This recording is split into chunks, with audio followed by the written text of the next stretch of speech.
High বন্ধুরা, এই দেখো তিশানকে। তিশান নাড়া হয়েছে আর শুধু হাত বুলিয়ে বুলিয়ে মাথায় দেখছে, ওর চুল নেই। আবু, চুল কি হলো?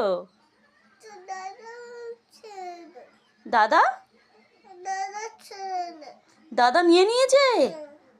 এ বাবা, কি করা যায়? তিশান চিন্তায় পড়েছে গো। ইস, তিশান কি আয়নায় দেখছে? ভালো লাগছে? তিশানকে তো ভালো লাগছে। তোমরা সবাই বলো তো তিশানকে কেমন লাগছে?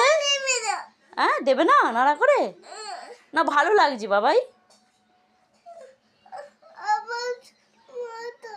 মাথায় চুল নেই? কি অবস্থা!